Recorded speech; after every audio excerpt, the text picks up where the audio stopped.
नहीं बोलिए, आपको बोलने के लिए देश की जनता ने भेजा है। धन्यवाद धन्यवाद अध्यक्ष। पड़ोस वाले भी समझ लो। अच्छा है। नहीं, ये तो पुराने, यहाँ पे आप जैसे लोगों के अनुभव का लाभ मिलता है इनको, पर आप थोड़ा अनुभव ठीक दो इनको। समय का ध्यान रखो। 6:30 बजे मंत्री जी का मैं जवाब आना है। आपके एक से एक शब्द की वैल्यू समझता, आप कहो मैं बैठ जाऊंगा सर। नहीं बोलिए, आपको बोलने के लिए देश की जनता ने भेजा है। धन्यवाद धन्यवाद अध्यक्ष। हम आपदा प्रबंधन संशोधन विधेयक पर विचार कर रहे हैं सर, जिसमें मूल अधिनियम की 79 धाराओं में से 51 धाराओं में संशोधन का प्रस्ताव है। हालांकि ये संशोधन आवश्यक हो सकते हैं, परंतु यह तरीके कुछ जटिल हो सकते हैं, खासकर नए सदस्यगण मेरे जैसे के लिए, जिन्हें मूल अधिनियम और संशोधन विधेयक दोनों का अध्ययन करना पड़ता है। इस विधेयक की समझ में कठिनाई हो सकती है और विधायी प्रक्रिया में जटिलता आ सकती है। इस संदर्भ मेरा सुझाव है कि यदि संशोधन विधेयक के माध्यम से मूल अधिनियम को ही प्रतिस्थापित करके एक नया विधेयक प्रस्तुत करें, तो यह न केवल विधेयक को अधिक स्पष्ट और समझने में आसान बनाएगा, बल्कि लेजिस्लेटिव ड्राफ्टिंग प्रक्रिया को भी सरल कर देगा। वर्तमान में संविधान की 7वीं अनुसूची में इसकी स्पष्ट एंट्री का उल्लेख नहीं किया गया है। मंत्री जी कृपया यह बताने का कष्ट करें कि वर्तमान विधेयक संविधान की 7वीं अनुसूची के किस एंट्री में कवर है। यह प्रश्न इसलिए महत्वपूर्ण है क्योंकि यदि हम इसे संविधान की 7वीं अनुसूची में स्पष्ट रूप से दर्ज करते तो यह विधेयक लाने का आधार और संसद की विधायी शक्ति को स्पष्ट रूप से मान्यता मिलती। इसके बिना यह विधेयक संविधान के तहत अपनी पूरी वैधता का दावा नहीं कर सकता, जिससे इसे लागू करने में होने में अस्पष्टता उत्पन्न हो सकती है। इसलिए मेरा सुझाव है भविष्य में इस प्रकार के विधेयक लाते समय संविधान की 7वीं अनुसूची में आपदा प्रबंधन के लिए एक स्पष्ट प्रविष्टि जोड़ी जाए, ताकि संसद की विधायी शक्तियां स्पष्ट रूप से विधेयक और औचित्य की तरह पूरा करें। मेरा प्रश्न केंद्र सरकार द्वारा राज्य को आपदा के समय धनराशि और अन्य सहायता प्रदान करने की तरीके से संबंधित है। हम सभी जानते हैं कि जब भी कोई आपदा आती है, केंद्र सरकार विभिन्न राज्यों को राहत देने के लिए धनराशि और सामग्री भेजती है।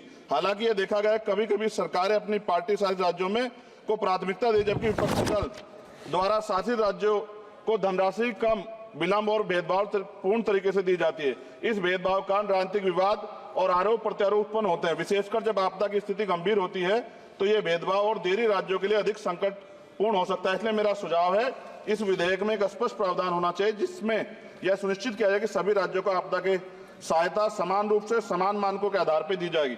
यदि प्रारंभिक सहायता प्रदान की जाती है तो यह सभी राज्यों के लिए समान और किसी भी राज्य में भेदभाव का शिकार उसको ना होना पड़े। साथ साथ विधेयक में यह प्रावधान है कि आपदा डाटाबेस के साथ अगर आर्टिफिशियल इंटेलिजेंस, रिमोट सेंसिंग और डाटा एनालिटिक्स जैसी टेक्नोलॉजी का इस्तेमाल कर डाटाबेस की उपयुक्तता बढ़ा सकते हैं। इस प्रावधान भी विधेयक के हों। एनडीएमए में जो आपने स्पेशली स्टाफ रखेंगे, क्या नियुक्ति में SC, ST और OBC को आरक्षण का प्रावधान दिया जाएगा? क्या ये बल सिर्फ मैन पावर होंगे या आवश्यक राहत सामग्रियों उपकरणों से भी लैस होंगे? इन बलों को वित्तीय संसाधन भी देने होंगे जिससे प्रभावी ढंग से कार्य कर सकें। आपदा प्रबंधन नीति डिजाइनिंग में पूर्व चेतावनी प्रणालियों के उन्नयन को शामिल करके पूर्व चेतावनी प्रणालियों को प्राथमिकता दी जाए।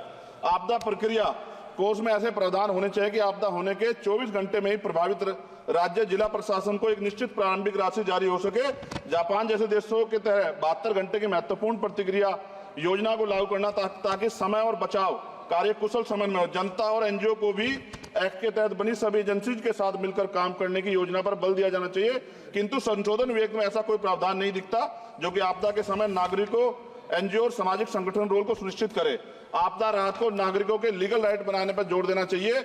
और अध्यक्ष जी, सबसे महत्वपूर्ण ये है, आपदाओं में अपने परिजनों और संपत्ति को खोने वाले व्यक्तियों के मानसिक स्वास्थ्य को सहायता प्रदान करने के लिए मनोवैज्ञानिक पुनर्वास कार्यक्रम को आपदा प्रबंधन नीतियों में एकीकृत करने की आवश्यकता है। वायु प्रदूषण ये भी एक तरह का डिजास्टर है। दिल्ली और NCR के तमाम क्षेत्रों में अध्यक्ष जी इतनी बुरी हालात है, हवा जहरीली हो गई है, मेट्रो सिटी में सब जगह हाल है। इसको भी इसमें जोड़ा जाना चाहिए। लोगों का जीवन कीमती है, लोग जब सुरक्षित नहीं रहेंगे तो फिर जीवन कैसा? सर, नगीना लोकसभा क्षेत्र से मैं आता हूं सर। किसानों को हर बार बाढ़ के कारण नुकसान होता है और जब वो जाते हैं दफ्तरों में तो अधिकारी धमकाकर भेज देते हैं वापस। कोई मुआवजा नहीं मिलता, मुआवजा के नाम पे खाना पूर्ति होती है। सभी लोगों में चिंता है अध्यक्ष जी। इसलिए मैं माननीय मंत्री जी से मांग करूंगा कि जो मांगे हमने इसमें रखी हैं, अगर उनको जोड़ दिया जाए तो इसका फायदा आम जनता, किसानों, सब उन वर्गों को मिलेगा जिनके लिए हम लोग सोचते हैं। और भारत बड़ा देश है, बड़ा भूवर्ग है, कहीं बाढ़ है, कहीं अग्नि है, कहीं जो है रेत की समस्या है, तमाम तरह की मुसीबतें यहाँ है। तो मैं माननीय अध्यक्ष जी आपके माध्यम से सरकार से मांग करता हूं और माननीय मंत्री जी से कि इस बिल पे जिस विधेयक को और मजबूत करें जिससे इसका लाभ जनता को। माननीय अध्यक्ष जी आपका धन्यवाद। नहीं, नए सदस्य, लेकिन उन्होंने बहुत अच्छा विधेयक पर बोला है। पड़ोस वाले भी समझ लो, अच्छा है। नहीं, ये तो पुराने,